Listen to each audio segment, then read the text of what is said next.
Hey guys, Enigmatic Mr. L here, and I want to do a tier list for Fire Emblem Thracia 776.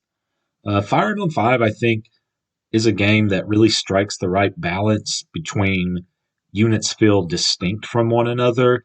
Like these units, they have set classes, some have personal weapons, they have different availability, some have different certain skills, and different stats to an extent, but it's also a game where I think pretty much any unit can be made usable if you put in the investment to them. Particularly things like stat caps outside of HP are capped at 20. There's the fatigue mechanic, so you can't just add the same Juggernaut team of like 10 units, steamroll through the whole game. You're rotating out, giving your other units a chance to shine. And of course, there are the Crusader Scrolls, which just boost growth rates. I think it's an interesting game balance in that regard. Not like modern Fire Emblem where all units are good, but they tend to blend together, or some older Fire Emblem entries where the units feel distinct, but some of them are just very difficult to use. So, point of this tier list is to just say which units I think make the game easier, not going by like an LTC approach, that sort of thing. So with that out of the way, let's just get on with the list, starting with Leif. Leif, I think, is a good support unit. He's the only unit that has perfect availability in more ways than one. First of all, your starting squad, due to some shenanigans like the Manister arc, it does change. As like your starting party members in like Chapter 1, like really Chapter 2 and 3, they're not with you for the entire game. They rejoin later. But Leif's the only one from beginning to end. Plus, with the fatigue mechanic, some of the other units have like sit chapters out, but Leif isn't affected by fatigue. Combine that with he has like the highest number of like possible supports in the game, including some very good candidates like Asbel, Nanna, Leif, just providing 10% hit and avoid with 10% crit and avoid, I believe. Solid support units. His stats, base stats, growth, promotion gains, they're fairly lackluster. If you give him the speed ring you get early on, maybe the Angelic Grove equivalent, I think is called the life ring in this game, and a defense ring. He can be a good combat unit in the Manister arc. Overall, good support unit. Thin, great unit, mounted. In this game, mounted isn't always a good thing, so you have to dismount indoors. You have slight stat penalty, and what type of weapon you use can change. And your weapon ranks, like with swords, generally lower than something like lances or axe. But outdoor chapters, lance is really good. In this game, the Brave Lance is his personal weapon. Very good as like a capture bot for the first few chapters, and then when I rejoin for a few chapters after that. Solid unit. Then we got, I think this one's Osian. Osian is a solid combat unit. He has his personal axe, the Vouge or the Pucci, depending on the translation, which is basically like a hand axe with high crit, like 30% crit. And I think it's the most accurate axe in the game. On top of that, he's got the follow-up critical coefficient of 3. If he doubles the second attack has a ×3 chance to be a critical hit. And plus his personal skill Wrath in this game, if he's attacked on enemy phase, he'll just automatically crit. Very solid combat unit. Halvan's, in comparisons, just kind of, he's all right. He's filler. He has Vantage, which isn't nearly as useful as Wrath in most scenarios. Occasionally useful here and there if he fights a weakened enemy. In general, I just find that Halvan, because of the fatigue mechanic, I bring him in for a few chapters, like that sort of thing, here and there, just as filler. And he's fine. He does his job. I think he has higher X rank than Osian. He can use the Brave Axe, but anyone I think with high enough weapon rank can use the Brave Axe. Fine, filler. Eyvel, you just have her for so little of a time, and she's useful while she's there, most particularly as a boss killer, but generally most of the other units in your army, when you have Eyvel, they're defeating the enemies fairly enough. I think without Eyvel, the game would be more tedious, mostly just because of bosses, but it wouldn't necessarily be more difficult. use her while you have her. She also has the exploit first 3 chapters. She has a hidden mechanic. She's invincible. Like, because Precious 776 hit caps at 99, even if it looks like an attack will kill her, she'll never die, and you can take advantage of this in some ways. But just in general, she's around for like 3 or 4 chapters, then she's gone, and most players will never see her again. Just that limited availability. Dagdar, I think, is S tier. He starts out very strong base stats, which are, in a way, in-game viable. Now, granted, if you're playing with growths, you're using other units, you're probably going to end up someone else. His low resistance, I think he has low resistance, and as a cost skill, it's useful in certain situations, and like maybe towards endgame with like Siege Tome and Magic users, it's more of a liability than an asset. The cost skill in this game, you can also you do have some options open up, like if you want to like drain the ballistas. Plus, he has high HP. You can just like tank 2 ballistas in one hit if you just want to like tank them until they break. He'll allow you to do it faster. That is clearly not the fastest way of playing the game, most efficient, but that just gives you an idea of what kind of tier list I have as opposed to many other types of tier lists. Just a solid. He's good at combat. Good. It has like those opportunities. Massive con allows him to capture things. That a cost skill. It does have reliability maybe later on, but use early on, both with slower enemies and like draining ballistas. I think as use earning a spot in S tier. Then we got Marty. I love Marty. He's great. Clearly the top of S tier. Just the kind of unit: 0 resistance, 0 speed, 0 skill. Really, just the 0 speed and a pitiful speed growth at that. But he's got like a massive build and a massive like build growth, which I just find hilarious. We all love Marty, top of S tier in our hearts, so don't leave him in the top of S tier for now. May or may not lower him later. Tanya, there's just not much of a reason to use Tanya. It has the general archer problems. It doesn't attack on player phase, or doesn't have much of an enemy phase because enemies just get close and attack her, and she doesn't like counter back. And just in general, as is typical of many archers, just doesn't have very good stats. Only slightly better, I think, is Ronan, who at least has like some niche. She has high, resistance, which is kind of weird. Plus 3 vigor stars, like a 15% chance to like act again. Of the two, I think he's the better candidate if you want to train one. Like if you want to use like a footlock unit for the brave bow, but not by much. Lifis, I think, is a solid utility unit. Just being able to steal things, maybe offer himself up as capture bait. Helps you a lot in the Mana Star where he and Leif are, of your starting squad from Chapter 3, they're the only 2 ones that you have initially of your original crew in Chapter 4. It helps a lot, much in there, just being able to unlock things. Later on, you get another thief, which I think just kind of outperforms him once that second thief joins. Just higher stats, higher con, allows him to steal more things. But Lifis' early game contribution should not be overlooked. Safy, best unit in the game, after Marty, of course. Normally, an early game healer is just somewhere like, I don't know, C tier, so like they'll heal, they'll help, that sort of thing. But stabs, they're just so useful in Thracia 776. I think she starts out with like C-rated staves, and you work with her enough, you get her up to B, then when she gets promoted, she'll have A-rank staves. If you do that quickly enough, she'll gain access to warp, and having that in certain chapters just makes things so much easier. Like chapter, 12, and just like warp someone. Assuming like you're playing the game maybe like second time or something like that, you can just warp, capture Salem on like turn 1 or turn 2, make that easier. Warp Lara in chapter like 12X. Just talk to Perne, and then just all the enemies just start leaving. Just change that chapter from such a slog to something so easy. Plus, on top of that, just in general stave utility, she's the only one who can use the hammer and staff. Repair something 5 times. Use it for like really good personal weapons if you want. Maybe the Light Brand, maybe the Pooji, maybe like Nanna's Earth Sword, or just repair more warp staves. Very solid unit. Best unit in the game, sans Marty, of course, in my opinion. We got the I forget what her name is. It's like Brighton and his wife.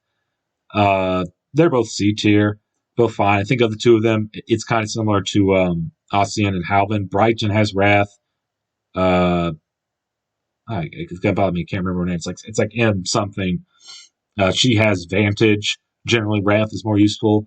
They're helpful in the Manister arc for those few chapters. Generally, you end up just using other units, but any unit I think that helps in that very difficult section, I think there's kind of a floor to how bad they could possibly be. Then it kind of floors at C tier. They're both useful for those few chapters. You're probably not going to use them much after that, but just those contributions earn them a spot in C tier. Lara, I'm kind of tempted to put her in like A tier. In most other games, I would say just the ability to dance gets you automatically spawn S tier. And yeah, Lara, she doesn't gain the ability to dance to like a class change in like chapter 12X.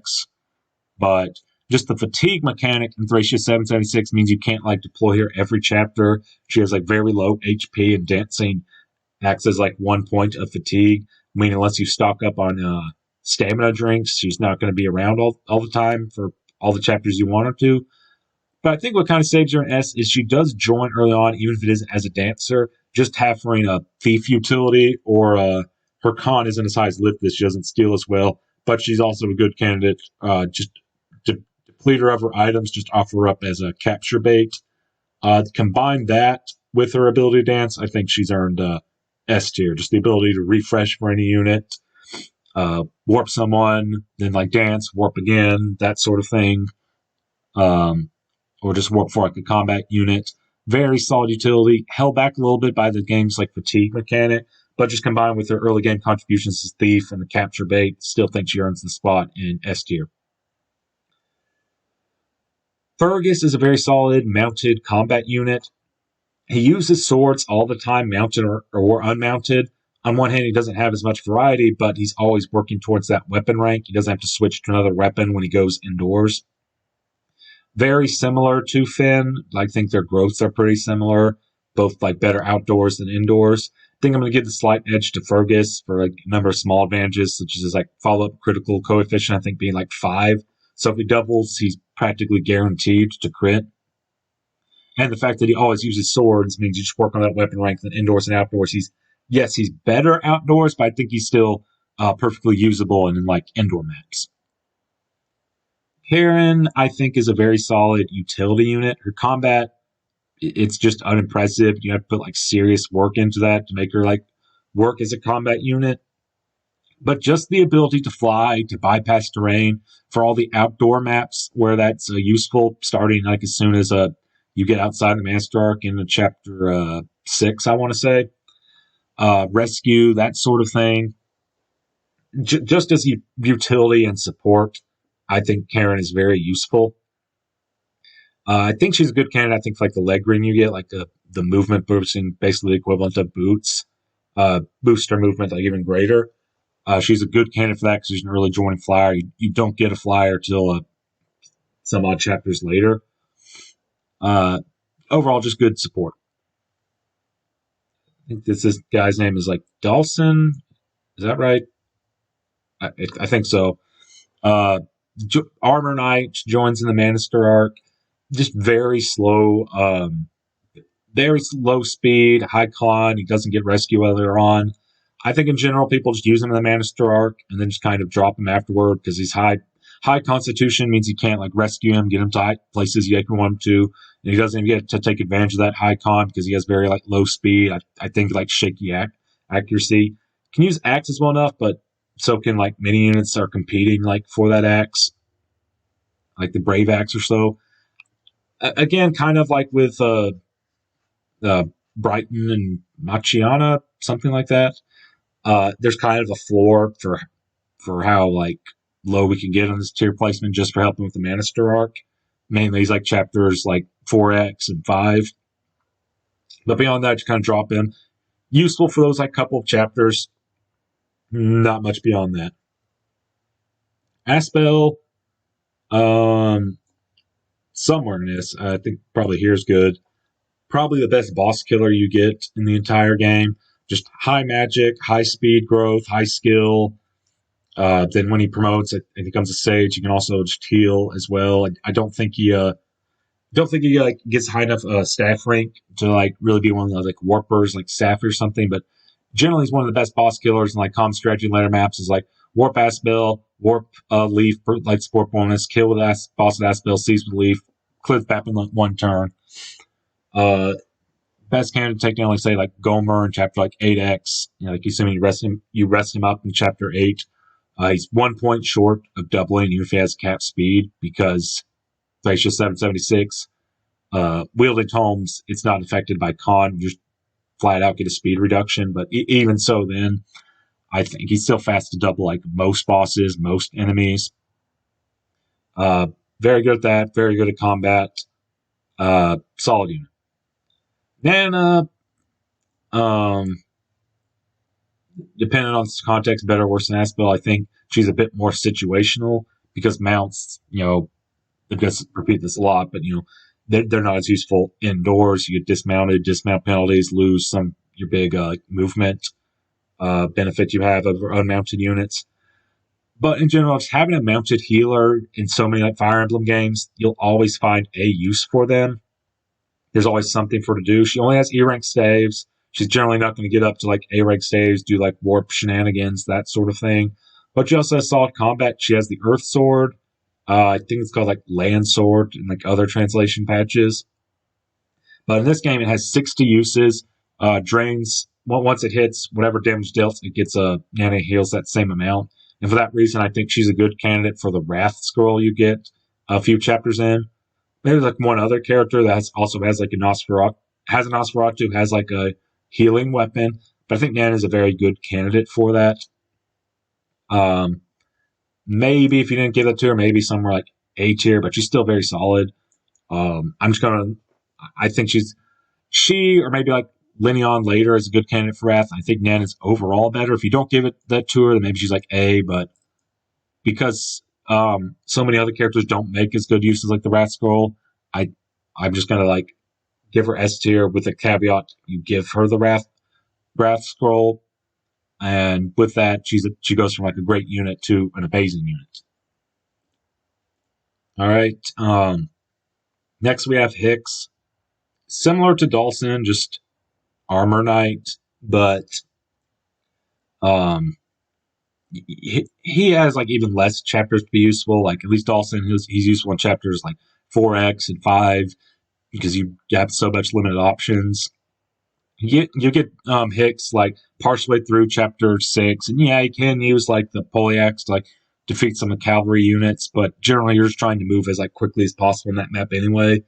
Then once you clear that map, there's another outdoor map. You might have some utility there, but just in general, he has like the problems Osian, just very high con, low speed, shaky accuracy, but he doesn't have like as much of a chance to shine either, so not a good unit. Shiva is a solid combat unit. Solid speed, his other base stats, they're whatever. Good growth. Can be trained well. Be solid at combat. Soul, as a skill, it's not something you can rely on. You swim at horde enemies and hope find and activate it. But when it activates, it does nice. It allows you to like save a turn from healing or make. There are situations where if you accidentally put yourself in a tricky spot, Soul can like get you out of that. It is useful. It does require some investment, but joins fairly early enough. Overall, pretty solid. Carrion, originally I kind of wanted to put him in like B tier just because he has like good growths. He's a good candidate for like the is it like Paragon Sword you get in like chapter 9? The first time I played Thracia 776, granted I was playing like on elite mode, but I also had him use the Paragon Sword, maybe even like gave him like the Paragon like scroll or something like that. And his growths generally they're pretty good. So we ended up like having really high HP and capping most of the other stats. Upon closer investment, it's fallen a bit further than that, just because like he can use the Paragon or sword, but like so can anyone with like E-rank swords. It's not like exclusive to him. He doesn't have any particular skills. And I was like, he's still solid, And then we got these like chumps coming up here, like Chump Squad you get chapter 9. His stats are pretty similar to them, and he only joins like 2 chapters early. He joins at the beginning of chapter 8. They technically join at the beginning of chapter 9. Granted, they're not in the most favorable position to like use them and deploy them. But still, he's got 8 and 8x, and he's got like a few advantages. I think he can use both swords and lances while he's mounted. He's got like, I think, 1 Vigor Star, that sort of thing, like a higher follow-up critical coefficient than them. But still, just when I learned about like, that sort of thing, he can be made to work. He's got solid growths, but if I'm going to give these guys a low placement coming up, then I don't think I can give him much higher.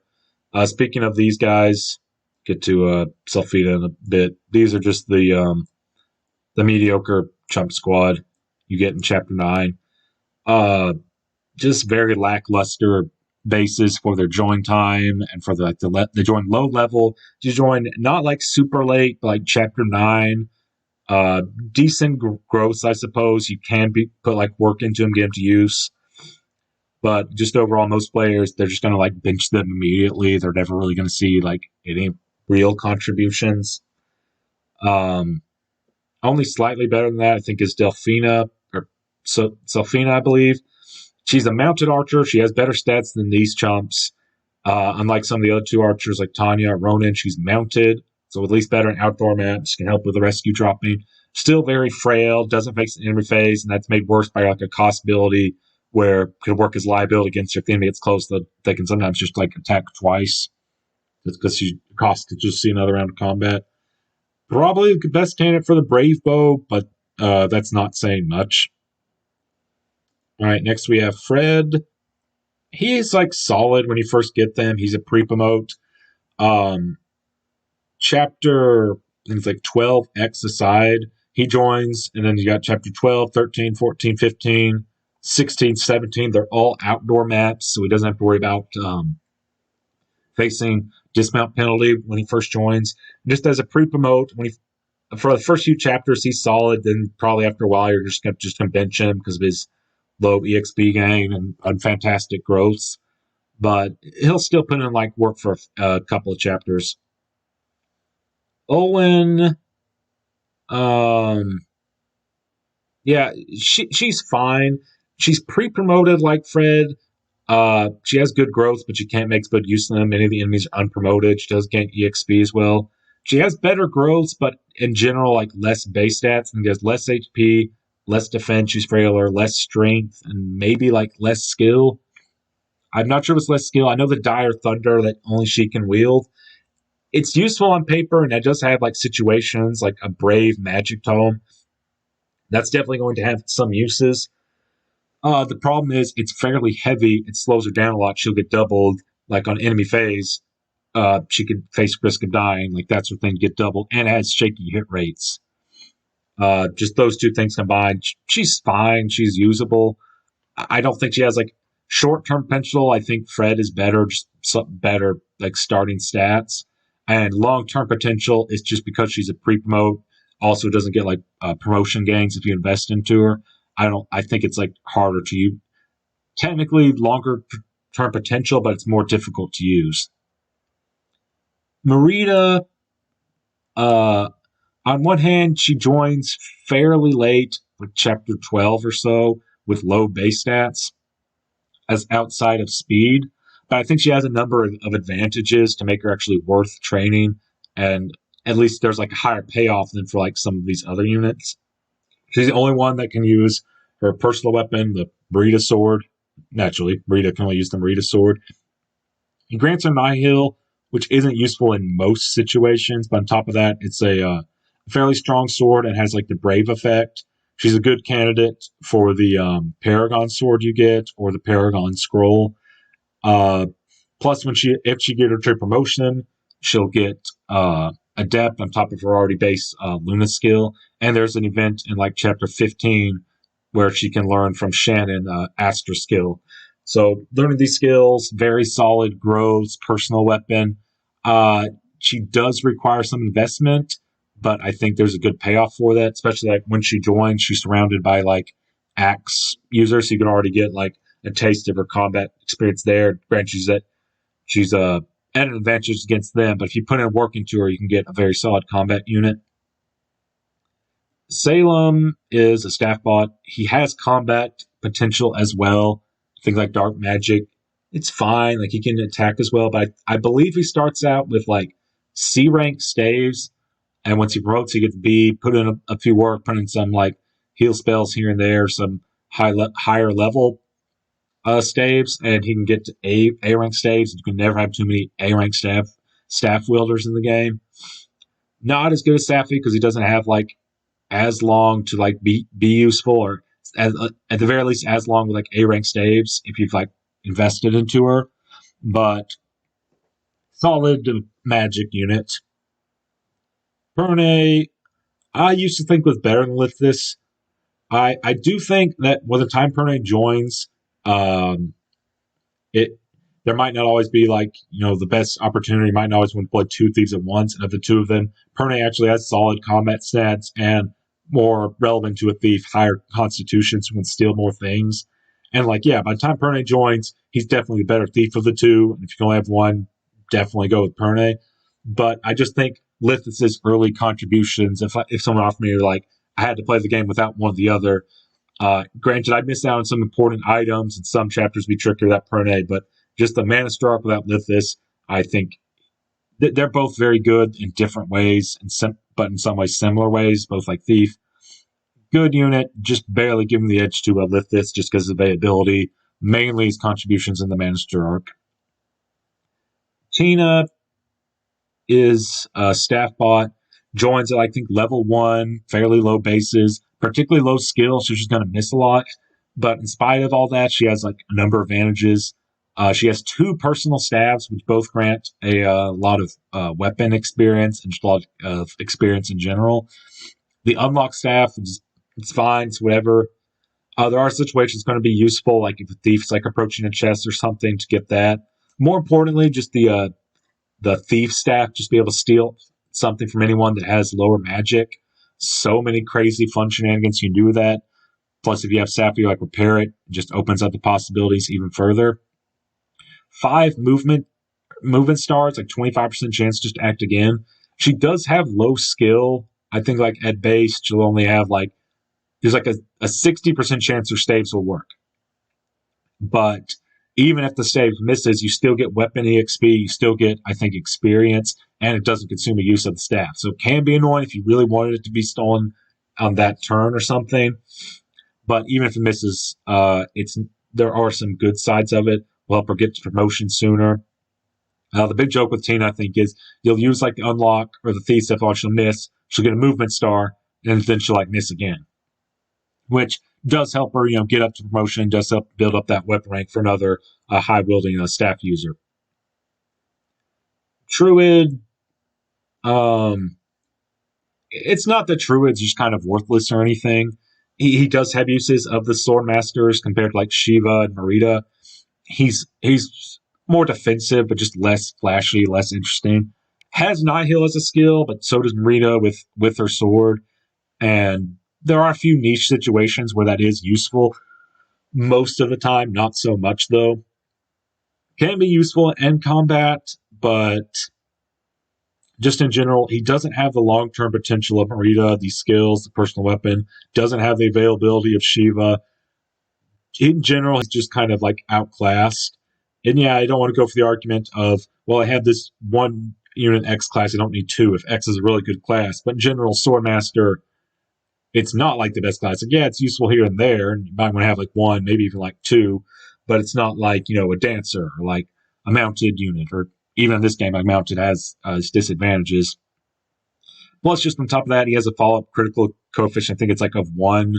Like both of these, I believe, are higher. Usable, like especially with the fatigue mechanic, I'll end up like deploying it for like a few chapters here and there. But in general, just outclassed. Okay, next I have Glade, who he's like a walking leadership star. He's got solid enough stats. He's got A ranked in lances. And yeah, granted, like leadership star, 3% hit and avoid. It's not much, but he also doesn't have to actively engage in combat to contribute. Like just deploying him on the map, if you want to give someone else like rest from their fatigue, he'll help, and he doesn't get drained of fatigue. So even if he's not directly engaged in combat, it's because his fatigue isn't like building up, you can like deploy him again, and just having him on the field contributes in some way. And beyond his leadership star, like I said, especially outdoor maps, he's solid enough. A rank lances, mounted, pre-promote, solid enough. In general, just kind of like a walking leadership star. Deen, very solid combat. He's not like Har from Radiant Dawn. People compare him that. No, he's not like Har is practically invincible. Not quite, but Deen, if you're not careful with him, you can end up dying to like bows or something like that. But still, very strong, flies, solid base stats, I believe solid growth. I think he has like A rank in swords and lances. So even on indoor maps where his combat isn't as good, he's still like able to contribute. He does have like the personal weapon if you can get it in chapter 14. It's a little tricky because it's surrounded by ballista. I don't know how you're supposed to get it other than just like warp him and rescue him. Maybe there's like a way to do that while preserving like a warp and rescue, but you get the brave weapon. If you get his personal weapon, it's like brave. I think it grants advantage. It's great, but even without that, he's just solid enough. Is it Edda or Enna? I think it's Edda. Not as good as Deen, but that doesn't mean she's worthless. They both join together, and they're just like, hey, he's got better stats, so that automatically makes her bad. Edda can be trained. Her growth rates are like solid enough. But even if you don't train her, just having a flyer is useful. Like in the next map in particular, maybe 15 if you skip 14x. Having someone to just fly over the mountains, because Deen can like carry one person, but he can't carry everyone. Just having fly movement, and then chapters like 17 and 18 are outdoors as well.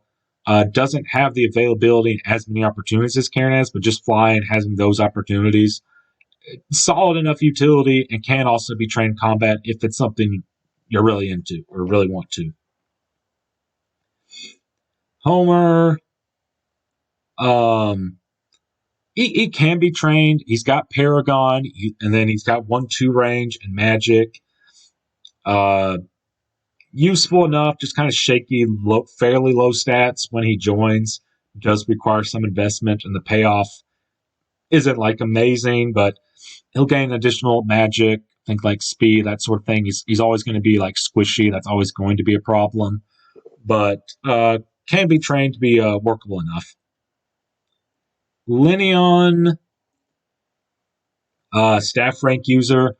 I think she starts with C rank. She cannot promote by normal means, by like the Master Seal or like the Night Crest, whatever it's called in this game. I think it might vary by translation patch.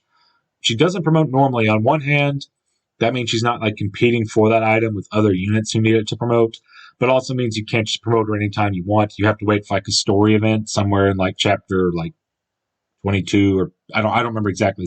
It's somewhere in like the 20s or something like that. You have to wait for that, but no investment right off the bat. She'll have like C rank staves, then promoting at least gives her like B rank staves. You never have too many staff wielders in Thracia 776. I think she also has like the Nosferatu tome as like a personal weapon. I can't remember if you have to get that in like chapter 14 through an event or like visit in a particular area. But even without that, just her staff contributions alone earn her spot A tier. Ralf, he's fine. Like you get him, he's got solid enough base stats. He doesn't really have anything too flashy about him. I don't think he has like high. I could be wrong. I don't think he has a high like follow-up critical coefficient. Doesn't have like skills or personal weapon, but he starts out with C rank axes, very close to B rank, and I think there are no like A rank axes in this game, so you can use like all the swords axes you want him to. Doesn't have to worry about dismount penalty. Useful, but fairly like late joining, and his stats aren't like super amazing for when he joins. So ended up just being like a solid combat unit. Sarah's amazing. I believe she starts out with like B rank staves, and she's at level 7, but she has Paragon. So just 3 levels, and those are Paragon levels. She's ready for promotion. She'll have A rank staves. Very high magic. Also has Wrath, Paragon, and is it like one other skill? I think it's like Miracle. I'm not sure. In general, can't make the best usage of Wrath just because she's so squishy and frail. But just having high magic, I think she also has like 5 movement stars. Chance to act again. A rank staves. Can do solid damage with magic on player phase. Gets a chance to act again. And of course, big reason she's here is just B rank staves. 3 just Paragon levels approaching, getting A rank staves. Very solid. Ilios, kind of similar to Ralf, but mounted versus the advantages of being unmounted, the advantages of being mounted. General, I found like better than like Olwen, which you can only get one of if you take the A route for some odd, unexplained reason. I find him to be generally better because he has better bulk, he can like survive things better, and better attack, which is Olwen just pretty much locked to only using magic. He can use, even if his magic isn't his growth, he's more flexible and adaptable. But just solid unit when you get him. Not going to do anything impressive. I think he has like a follow-up critical coefficient of 0, but it can put in work, can contribute, kind of like very similar to Ralf. Just not going to blow you away with their amazing combat and join somewhat late, but certainly useful. Sleuth is he joins and he's low level. He can only use staves. He can't like attack at all. And he joins fairly late, but an A rank staff bot is an A rank staff bot. So yeah, just that alone earns him a spot in A tier.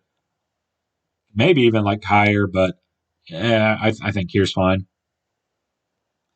Misha, there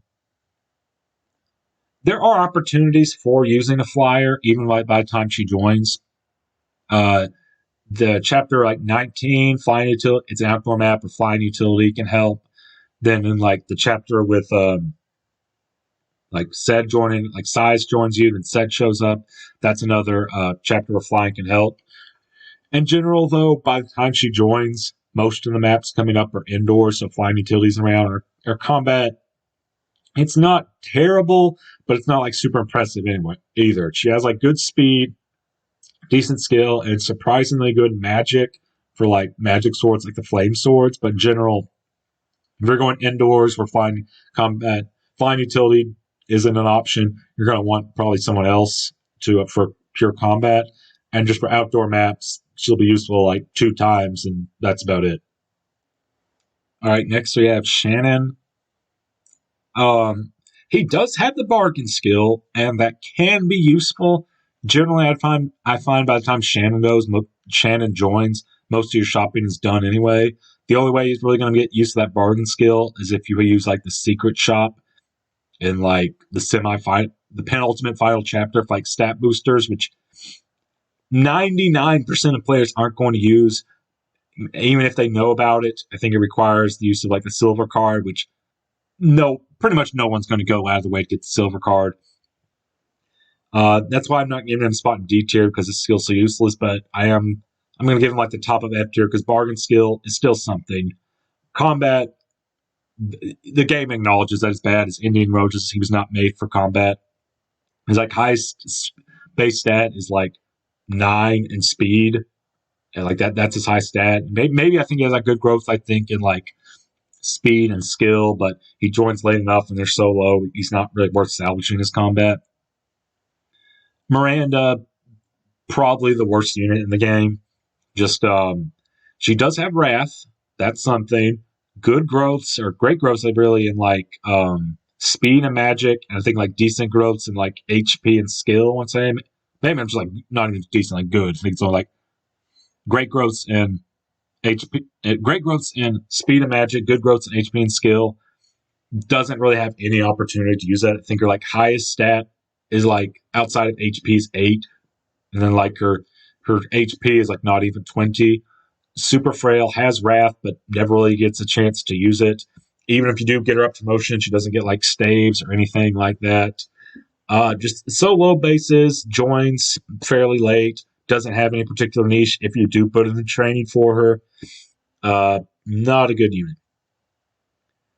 Xavier, Okay, I'm not going to hold against him that his recruitment is a pain in the butt because, let's be honest, no unit in the world could possibly be worth the hassle it is to recruit Xavier.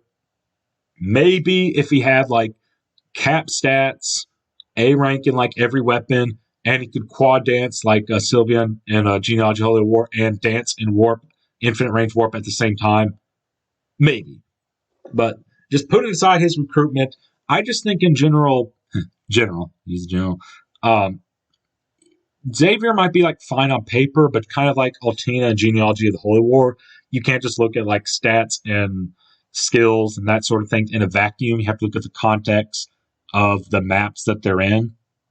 Well, Xavier, for one thing, he joins fairly late into the game. That's like a knock against him.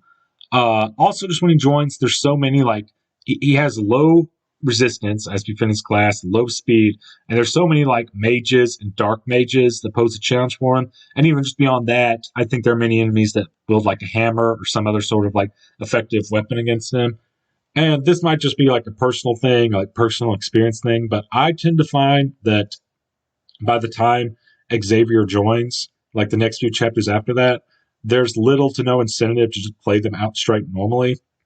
They have so much like bullcrap being thrown at you, like the one with Reinhardt and all of those leadership stars.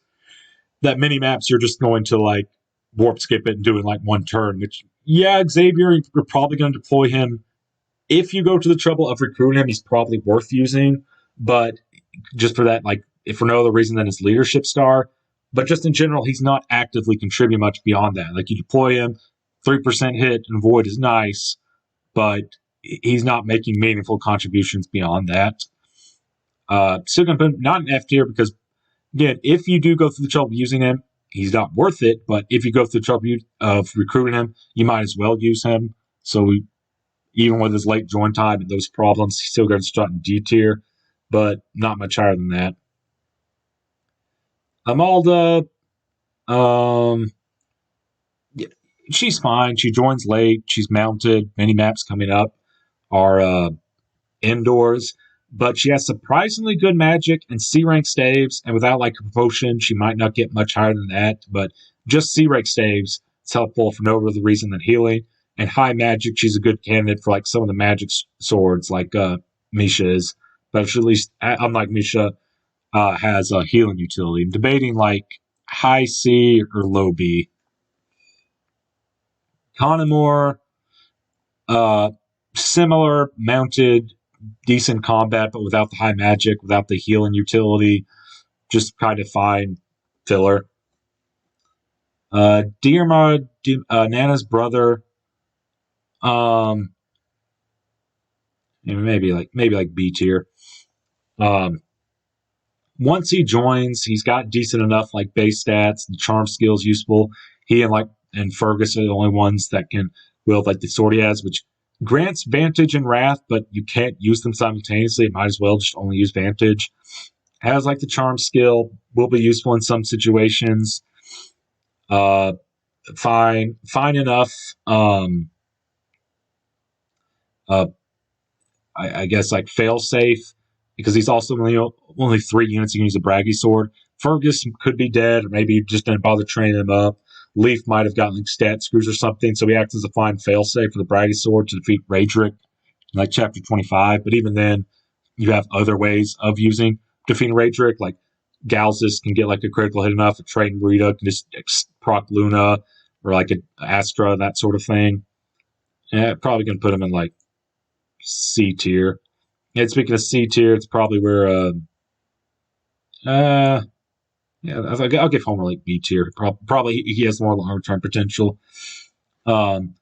Sias, said Galzus, they're all like fine. They're very strong units. They just don't have much time to shine. Probably like high C tier is fine. Between these two, said I do believe is the better unit, but not as much as what people might say. They're both very good at wielding staves and plus 2 leadership, 2 more leadership shops open and said. Definitely just helps like all of your units, not just Sam. Although said is, Set is better than size just because for SETI, that huge combat potential. Galzus doesn't have as many like stave opportunities. If you do chapter like 24x, which outside completion's sake, you don't really get good enough reward for it to be worth it in any like subsequent playthroughs. But he won't contribute as much to them their magic. But in endgame, just those high stats, good weapon ranks, that'll be very useful. Looking at the list, yeah, it feels odd just having just one unit and be kind of. Yeah, I'm just gonna move up Mareeta just for like symmetry's sake. She's probably not quite that good. Some people might even dispute me putting at the top of B tier, but this just kind of looks more aesthetically pleasing. Think that's pretty good. Marty, yeah, he's not great. He's a great meme. I love him. It's the best unit in my heart, but does have some practical use actually, which is why I'm putting top of F tier. I can honestly see putting him in like the bottom of D tier, but I don't want to be accused of bias. He has a massive con, can act as a lift bot if like the first few chapters Finn or Dagdar capture enemies. He can just take the enemy off, trade the items around, release the enemy. There are niche situations where a non-mounted unit with high build comes in handy, like a choke point in chapter 14, or rescuing and dropping the armor knights in Xavier's chapter if you recruit them, but they end up like blocking the path. There are situations where that's useful. Don't know if it's. I kind of want to put them in D tier just because of that, but I again don't want to be accused of too much bias. So I think like top of F tier is fine. Yeah, this is my Thracia 776 tier list. Pretty happy overall, I'd say. If you have any questions, comments, concerns, characters you think are underrated or overrated, feel free to let me know in the comments below. This is Enigmatic Mr. L signing out.